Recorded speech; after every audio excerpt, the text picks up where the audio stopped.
사자로서의 본분이 뭔지 잊었어?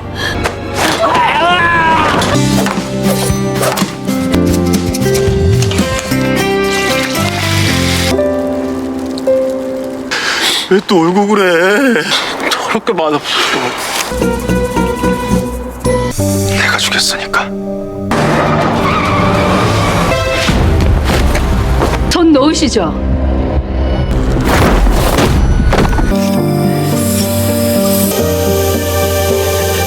대리님.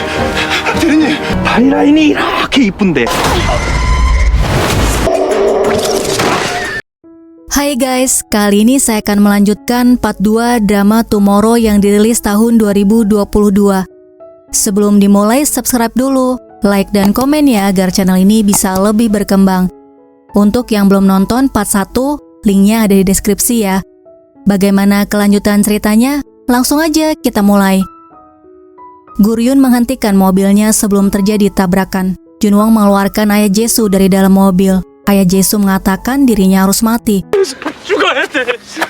Guryun menyuruhnya untuk menghentikan apa yang ingin dia lakukan. Guryun mengingatkan hari ini anaknya ulang tahun. Ayah Jesu mengatakan dia akan mati agar anaknya bisa makan tanpa mencemaskan uang. Perusahaannya bangkrut dan hutangnya melambung tanpa ada akhir. Dia merasa seperti sampah. Guryun bertanya apakah mati bisa menyelesaikan masalah. Apakah putra dan istrinya akan bahagia hidup dari uang asuransi. Ayah Jesu mengatakan itu satu-satunya cara yang bisa dia lakukan. Guryun mengajak Junwon untuk mencari ayam goreng. Mereka harus memberikan ayam gorengnya sebelum kembali. Junwon memberitahu ayah Jesu mereka akan membeli ayam goreng. Junwon memohon pada ayah Jesu untuk memikirkan kembali apa yang menurut dia paling penting. Mereka mencari restoran ayam goreng yang masih buka. Akhirnya mereka menemukan restoran ayam Jumadeng. Junwon merasa aneh kenapa nama restorannya ayam Jumadeng. Guryun pikir semuanya sudah direncanakan oleh Kaisar Giok. Guys, Kaisar Gioknya kita panggil direktur aja ya. Tidak ada orang di dalam. Mereka sudah tutup tapi semua bahan-bahannya ada. Mereka harus membuat ayam gorengnya sendiri. 닭 튀길 수 있어? Junwon mengatakan dia punya sertifikat memasak. Guys, malaikat mautnya beralih profesi menjadi koki ayam goreng.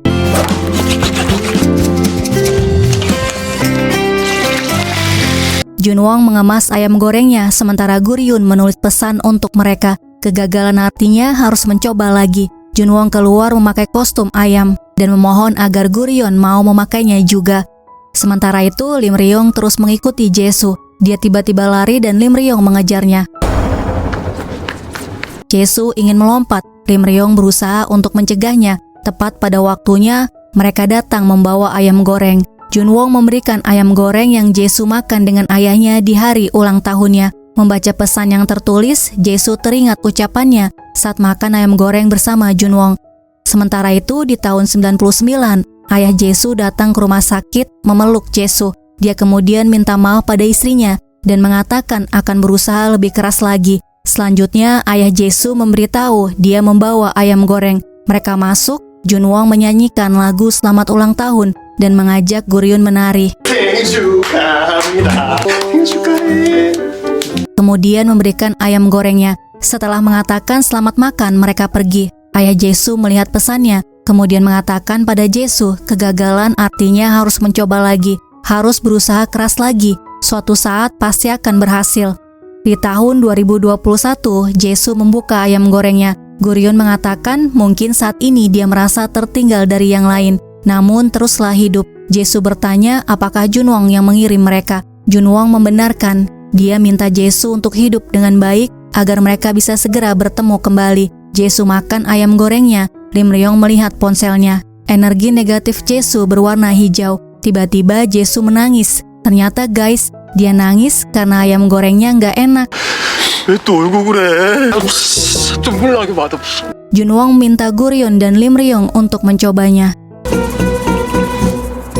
Adegan selanjutnya diperlihatkan 1 tahun yang lalu. Guryun bekerja di tim pengawal arwah di bawah manajer Park Jung-gil. Guryun sedang mengejar arwah yang kabur dan berhasil menangkapnya. Pria ini melakukan kejahatan kekerasan seksual anak di bawah umur di dunia. Guryun memukulnya berkali-kali dan mengatakan dia akan mengirimnya ke neraka paling mengerikan. Setelah mengucapkan nama dan tanggal lahirnya, Dia menyuruh timnya untuk mengawal pria itu.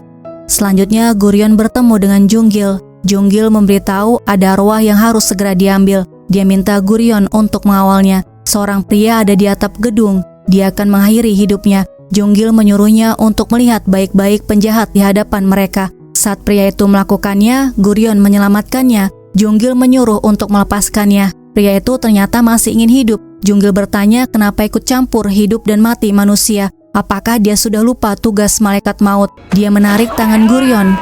Junggil mengatakan ternyata benar, Gurion akan menjadi kepala tim penyelamat umat manusia yang akan mengakhiri hidupnya. Kenapa dia melakukannya tanpa berdiskusi dulu dengannya? Gurion memberitahu bahwa itu adalah perintah yang diberikan direktur sejak lama. Junggil mengatakan mengakhiri hidup adalah pembunuhan kejam pada diri sendiri. Gurion mengatakan mungkin mereka merasakan penderitaan semasa hidupnya, dan itu merupakan jalan terakhir mereka. Junggil mengatakan esensi kehidupan adalah penderitaan, takdir manusia untuk berusaha dan hidup bersama penderitaan itu. Keputusannya membiarkan Gurion ada di sisinya ternyata salah. Junggil memutuskan dia yang akan mengawal arwah pria itu.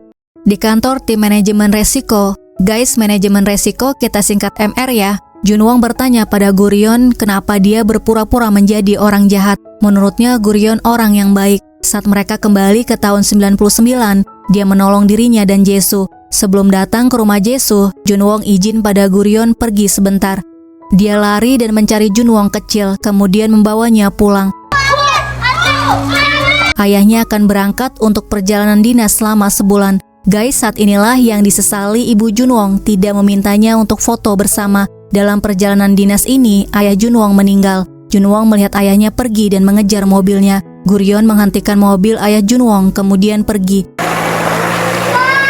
Akhirnya Junwong bertemu dengan ayahnya. Dia mengatakan merindukan dan menyayanginya. Ayahnya bingung. Junwong menunjuk Junwong yang kecil. Dia memintanya untuk mengucapkan kata-kata itu. Ibu Junwong datang. Mereka kemudian foto bersama. Kali ini Junwong yang mengambil foto mereka menggantikan ayahnya yang selalu ada di belakang kamera. Di tahun 2021, terlihat di salah satu foto ada ayah Junwong. Gurion memberitahu Junwong jangan salah sangka, dia bukan orang baik karena dia datang dari neraka. Setelah itu Gurion menemui direktur. Dia mendapatkan hukuman karena menggunakan kekuatannya di depan manusia dan ikut campur pada kehidupan manusia saat menolong ayah Jesu. Junwong gelisah menunggu Gurion yang sedang bertemu dengan direktur. Saat keluar dari ruangan, dia menunjukkan cincin di jarinya. Lim Ryung memberitahu Gurion tidak bisa menggunakan kekuatannya selama 1 pekan. Cincin itu tidak akan bisa dilepaskan. Jika dia menggunakan kekuatannya, dia bisa menjadi abu. Junwong minta Gurion untuk memukulnya 1 kali. Karena dirinya dia dihukum. Gurion mengabaikannya, namun karena Junwong terus memaksa, akhirnya dia menyuruh Junwong untuk membeli kopi. Saat membeli kopi, Junwong melihat arwah Nayong, tapi dia pura-pura tidak melihatnya. Nayong sadar Junwong melihat ke arahnya. Dia bertanya kenapa pura-pura tidak bisa melihatnya. Junwong pikir Nayong sudah pergi, namun tiba-tiba dia mengagetkannya. Nayong tahu Junwong yang menyelamatkan orang yang akan mengakhiri hidup. Nayong senang bertemu dengannya karena dia mencari mereka.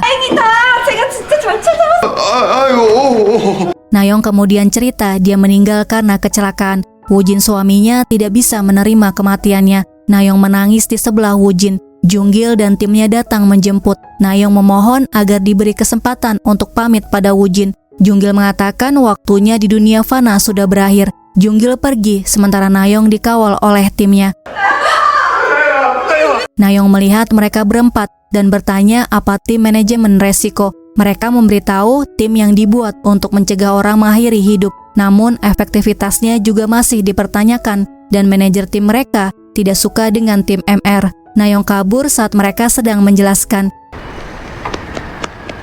Junwong mengajak Nayong bertemu dengan timnya. Lim Ryung memberitahu mereka akan mendapatkan masalah jika terlibat dengan arwah yang kabur. Gurion menyuruh Nayong untuk pergi dengan tenang ke alam baka. Nayong mengatakan dia tidak bisa pergi ke alam baka seperti ini. Tiba-tiba ponsel mereka bunyi. Energi negatif Wujin 90%. Wujin adalah suami Nayong. Dia adalah penyanyi dan penulis lagu. Dia selamat dari kecelakaan mobil, namun dia minum obat tidur dalam jumlah banyak dan sekarang sedang dirawat. Saat ini kondisi psikologisnya tidak stabil. Ini alasan kenapa Nayong tidak bisa ke alam baka. Hanya dia yang bisa menyelamatkannya. Tim pengawal tiba. Nayong kabur, Junwon mengejarnya. Mereka bertanya pada Guryun apakah melihat arwah yang kabur selama 10 hari. Mereka menangkap sinyalnya di area itu. Guryun menjawab dia melihatnya, namun sekarang dia tidak tahu ada di mana. Saat akan pergi, Junggil datang. Guryun mengatakan Nayong berhubungan dengan kasusnya dan dia tidak bisa menyerahkannya. Junggil mengangkat Guryun. Dia mengatakan jika terus menghalanginya, lain kali dia tidak akan bisa menahan dirinya. Junggil menyuruh timnya untuk menambah personil dan menyisir semua area. Nayong datang ke rumah Woo-jin. Junwon mengikutinya. Kemudian Lim Ryung datang. Dia bertanya apakah Nayong benar-benar bisa menyelamatkan Woo-jin. Nayong yakin bisa menyelamatkannya. Nayong kemudian cerita dia adalah seorang balerina. Dia tidak bisa hidup tanpa balet. Suatu hari dia mengalami kecelakaan hingga harus dioperasi. Setelah operasi pikirannya sangat kacau karena seluruh hidupnya menghilang dan berpikir lebih baik dia mati. Saat itulah Woo-jin datang memberinya payung. Hujannya akan segera reda, jadi jangan kehujanan sendirian. Perkataannya membuat Nayong menangis. Suatu hari Nayong melihat Woo-jin menyanyi. Tiba-tiba turun hujan. Nayong memayungi Woo-jin, kemudian memberitahu namanya. 제 이름은 허나영이에요. Nayong terus mengikutinya dan mengaku kalau dia adalah penggemar Woo-jin. Namun Woo-jin beranggapan Nayong adalah penguntit. Suatu malam, Nayong melihat Woo-jin sakit. Dia demam tinggi. Nayong menjaganya hingga demamnya turun dan memberinya bubur saat Woo-jin bangun, kemudian pergi. Sejak saat itu mereka dekat, kemudian menjadi sepasang kekasih. Selanjutnya, Guryun menyamar menjadi psikiater Woo-jin. Dia minta Woo-jin untuk berpikir dengan tenang dan bicara saat dia siap. Woo-jin menceritakan mengenai Nayong. Mereka selalu bersama-sama dan saling bergantung satu sama lain. Hingga Nayong memperlihatkan sepasang cincin pada Woo-jin. Dia ingin menikah dengannya. Woo-jin menjawabnya dengan pelukan. Suatu hari mereka akan pergi ke laut. Nayong yang menyetir mobilnya karena Woo-jin habis bergadang untuk menulis lagu. Woo-jin tidur di mobil. Dari arah berlawanan, supir truk mengantuk. Terjadilah kecelakaan. Sesi terapi sudah selesai. Sebelum pergi, Guryun menyuruh Woo-jin untuk mengeluarkan barang dari kantongnya. Woo-jin mengatakan masih banyak cara untuk mati. Setelah Woo-jin keluar, Guryun melihat energi negatif Woo-jin 95%. Dia kemudian datang ke rumah Woo-jin. Nayong minta izin pada Guryun untuk menyelamatkan Woo-jin. Lim Ryung memberitahu tim pengawal datang. Mereka minta untuk menyerahkan arwah yang kabur. Guryun menyuruh Lim Ryung menahan mereka, sementara dia pergi dengan Nayong dan Junwon. Dengan mudah Lim Ryung mengalahkan mereka.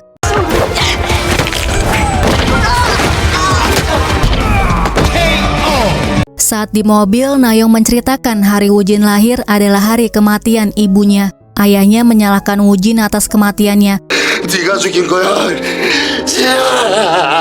Akhirnya ayahnya mengakhiri hidupnya sendiri. Woo-jin dirawat dan dibesarkan oleh paman dan bibinya. Mereka sangat menyayangi Woo-jin seperti anak mereka sendiri. Namun suatu hari mereka mengalami kecelakaan dan meninggal. Woo-jin tinggal sendirian dan menyalahkan dirinya. Dia ingin mengakhiri hidupnya, tapi nggak jadi karena lagu yang dia dengar menyuruhnya untuk tidak melakukannya. Setelah itu, musik adalah satu-satunya harapan untuk Woo-jin.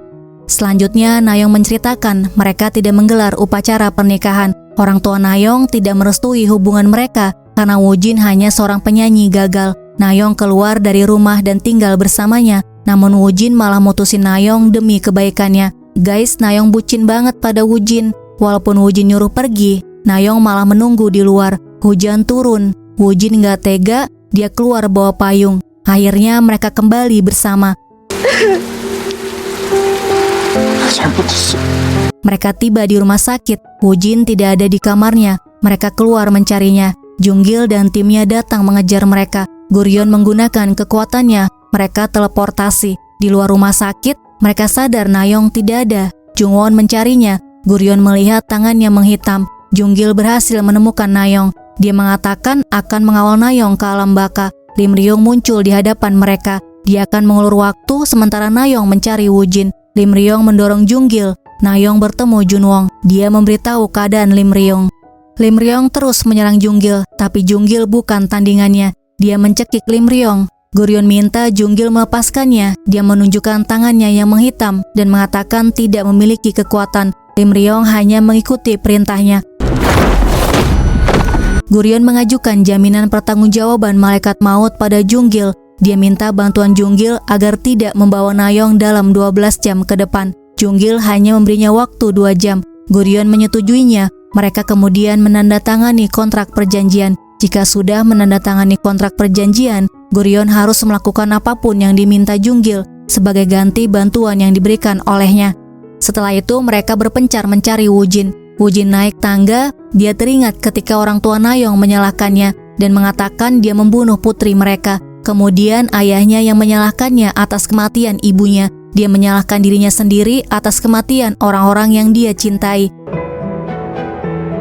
Guryeon menghentikan apa yang akan dilakukan Woojin. Woojin mengatakan dia tidak tahu bagaimana rasanya kehilangan segalanya dalam hidup. Guryeon menjawab dia tahu. Guryeon teringat masa lalunya. Dia mengatakan rasanya seperti hatinya hancur berkeping-keping sampai tidak ada lagi yang tersisa. Tidak peduli berapa lama waktu berlalu, dia tidak akan melupakannya dan hanya membuat ingatannya semakin jelas.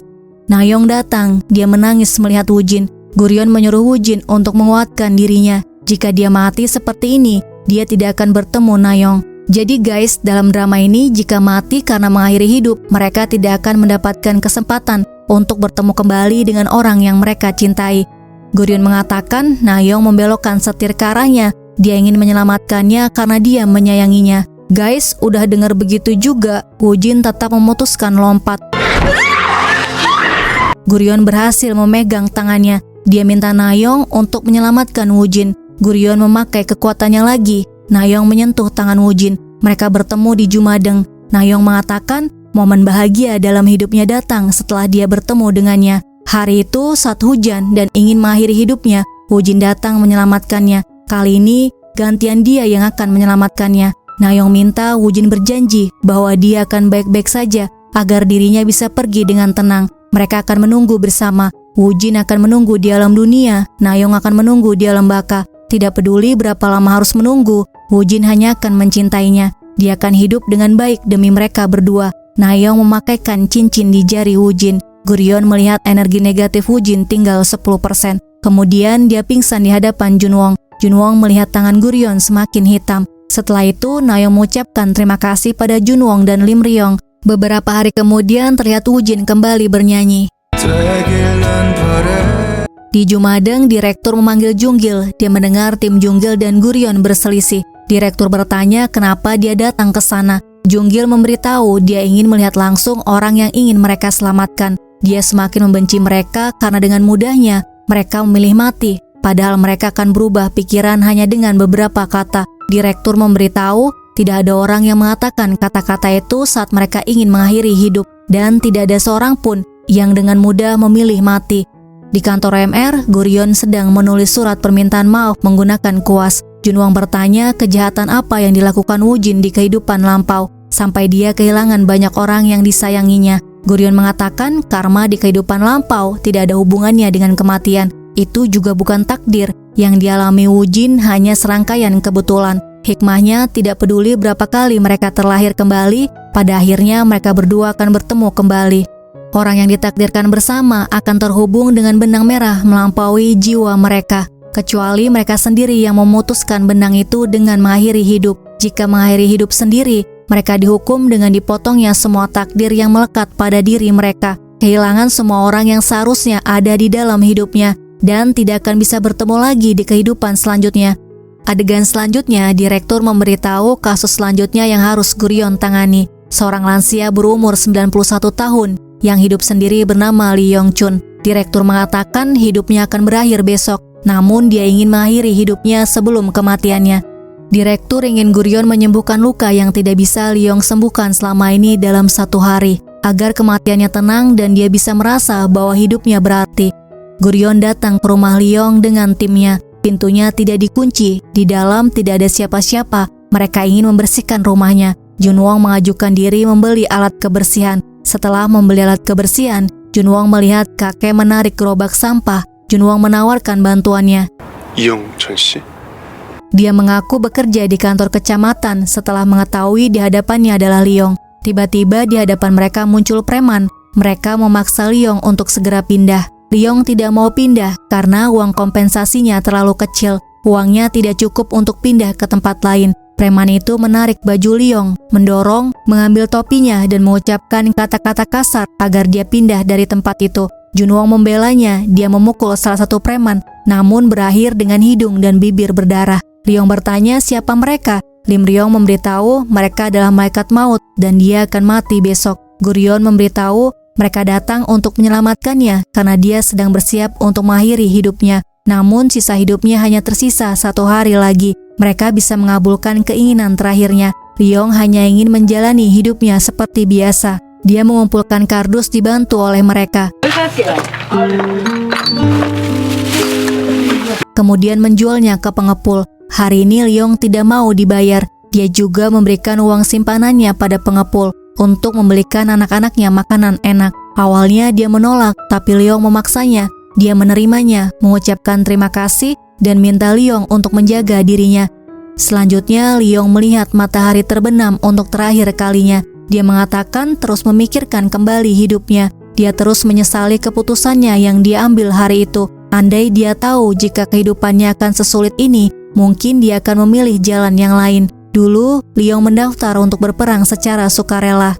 Kembali ke tahun 1950, Ryong pamit pada ibunya untuk berperang. Ibunya berusaha menahannya agar tidak ikut berperang. Ryong tetap pada keputusannya, dia akan ikut berjuang membela negaranya. Dia berjanji akan segera kembali. Sebelum pergi, Ryong memberikan hormat pada ibunya. Ternyata medan perang lebih mengerikan dari yang dia kira. Kemanapun dia pergi, bau kematian akan menusuk hidung.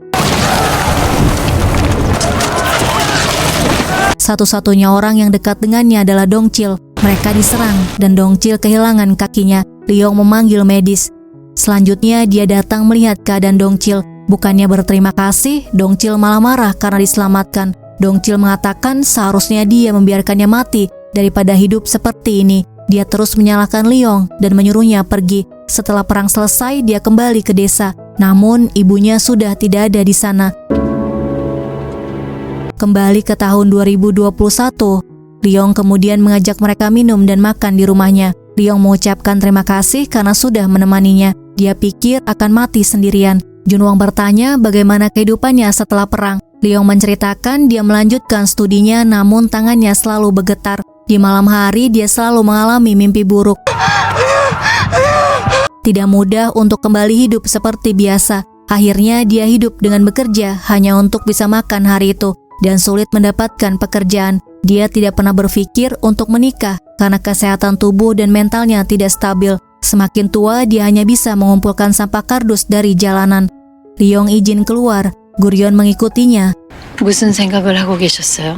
Ryong mengatakan, seandainya dia lahir di generasi ini, hidupnya mungkin sedikit lebih baik. Dia menua tanpa satupun pencapaian. Yang tersisa hanya penyesalan. Hidupnya tidak berarti dan berharga. Guryeon mengajak Ryong melihat kota Seoul. 달라 보이네요. Jika bukan karena pilihannya, mungkin Seoul tidak akan seperti ini. Jika bukan karena dirinya, orang-orang yang hidup di generasi ini mungkin tidak ada. Hidup yang dia jalani sangat berharga dan berjasa. 지켜낸 나라니까요. Ryong mengucapkan terima kasih sudah mengingatkan rasa kebanggaan membela negara. Tiba-tiba Junwong muncul. Dia mengunggah cerita Ryong ke media sosial. Banyak yang bantu menyebarkan. Junwong mendapatkan kabar dari cucu Dongchil. Dia sekarang tinggal di Busan dan sehat. Katanya, Dongchil hidup dengan berani berkatnya. Ryong sangat senang mendengar kabar ini. Guryeon menyuruh Junwong mengantar Ryong pulang, sementara dia pergi ke Jumadeng. Dia minta tolong pada Junggil untuk mengawal Ryong dengan penuh hormat. Kemudian Guryeon minta pada direktur untuk mengambil nyawa Ryong dengan mudah. Ternyata Junggil juga meminta hal yang sama dengan Guryeon pada direktur. Saat kembali, Guryeon melihat preman datang ke rumah Ryong. Guryeon menyuruh mereka masuk. Dia memakai sarung tangannya, kemudian menghajar mereka semua. 꺼져. Di dalam rumah, Ryong merasa kesakitan. Junwong keluar karena dia tidak tega hanya melihat orang kesakitan. Saat dia menunggu di luar, tim pengawal datang termasuk Junggil. Junggil masuk ke dalam. Lim Ryong keluar. Junggil pernah melihatnya di medan perang.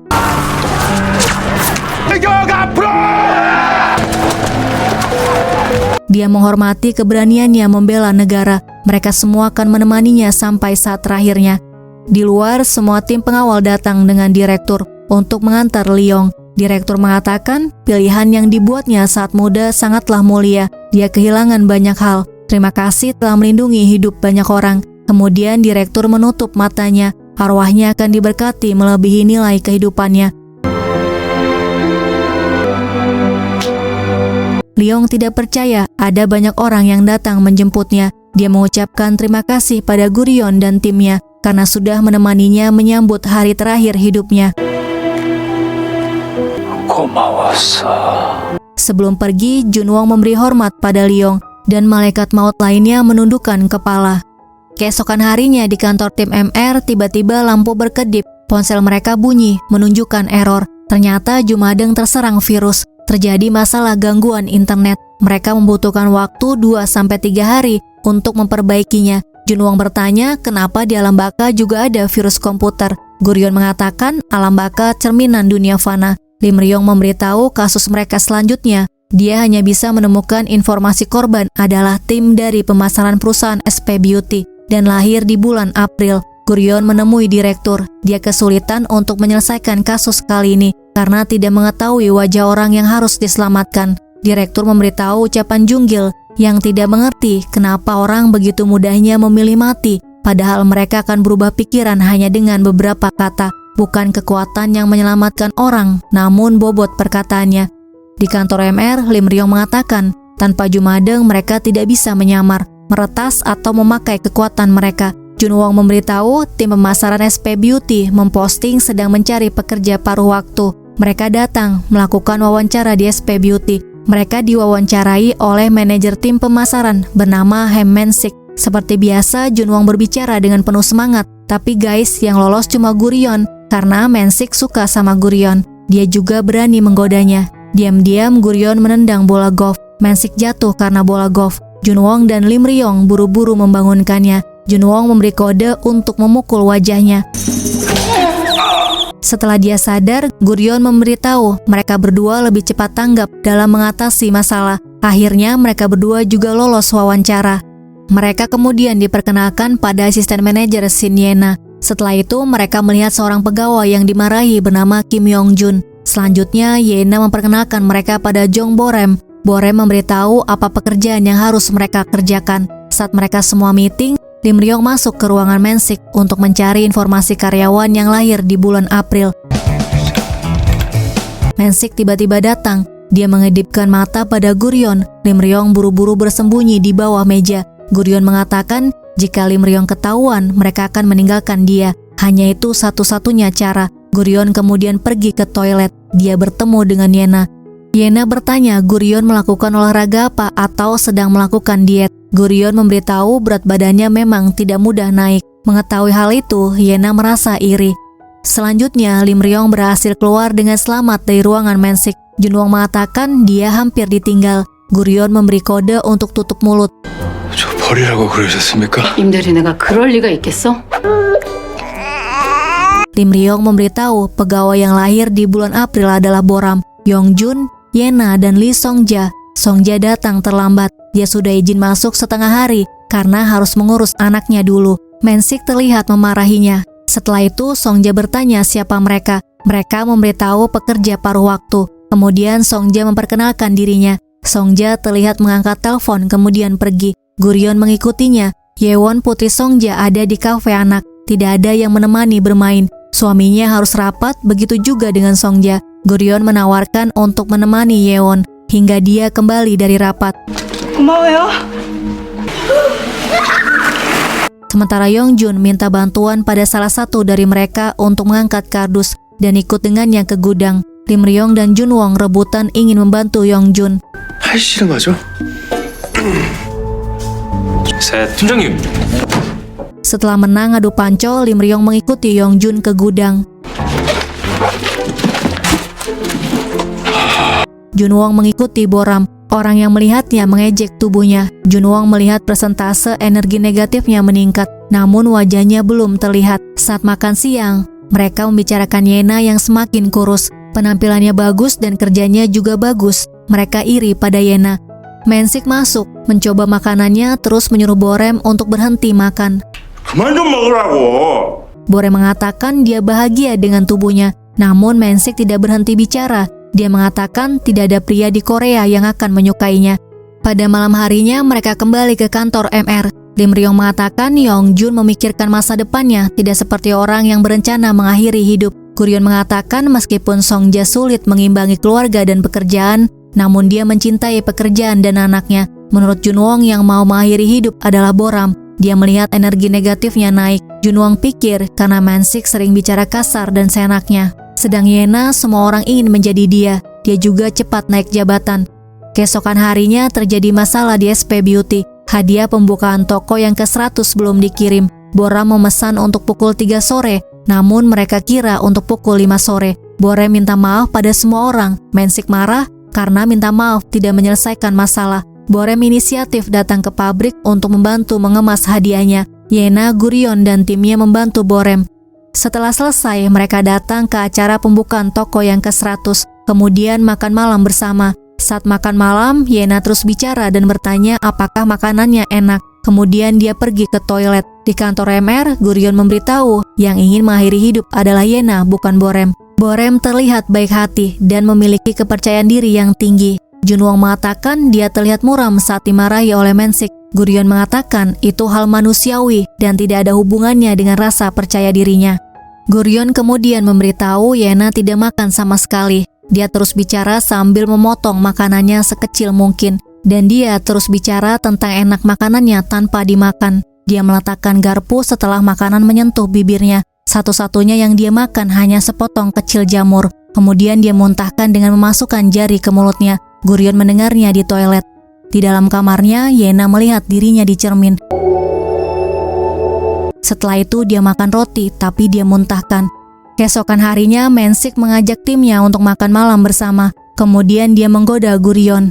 Setelah itu, Guryeon melihat Boram menawarkan cemilan pada Yena. Dia menolaknya. Boram khawatir padanya karena dia terlalu sibuk mempersiapkan acara pembukaan toko baru dan terlihat akhir-akhir ini makannya sedikit. Boram memaksanya untuk makan sedikit saja untuk menjaga gula darahnya. Tiba-tiba Yena berhalusinasi. Yena bertanya apakah dia tidak malu dengan badannya dan menyuruhnya berhenti makan jika tidak suka mendengar perkataan Mensik. Kenapa terus makan yang diinginkan dan tidak bisa mengendalikan diri? Boram minta maaf karena terlalu memaksa dan mengerti dia sedang mengalami stres. Yena menyesali perkataannya. Dia minta maaf pada Boram. Di dalam kafe, Yena mendengar orang-orang membicarakan tubuhnya yang sangat kurus. 제발 그만해. Lim Ryong melihat energi negatifnya terus naik. Saat makan malam dengan tim pemasaran, Mensik mengajak mereka minum untuk keberhasilan pembukaan toko ke-100. Yena hanya diam. Mensik menyuruhnya minum dan mengatakan wanita tidak menarik jika terlalu kurus. Dia kemudian menyuruh Boram berhenti makan karena dia terlalu gemuk. Seharusnya mereka seperti Guryeon yang ramping dan ada lekukan tubuhnya. Junwon menyumpal makanan ke mulut Mensik agar dia berhenti bicara. Setelah Mensik pergi, mereka menanyakan keadaan Yena dan menyuruhnya makan karena dia sekarang terlihat semakin kurus dan perlu menambah berat badan. Tidak tahan mendengarnya, Yena pergi. Mereka bertiga mengikutinya tapi kehilangan jejaknya. Lim Ryong melihat aplikasinya sudah benar dan energi negatif Yena 97%. Mereka berpencar mencari Yena. Junwon melihat Yena naik taksi. Sampai di apartemennya, Yena membuka tabung nitrogen. Junwon membuka pintu apartemen Yena menggunakan kartu yang ada di tas Yena yang tertinggal dan dia bawa. Saat masuk, Junwon melihat Yena sudah di lantai. Guys, part 2 sampai di sini ya. Terima kasih sudah melihat video ini. Sampai jumpa di video selanjutnya.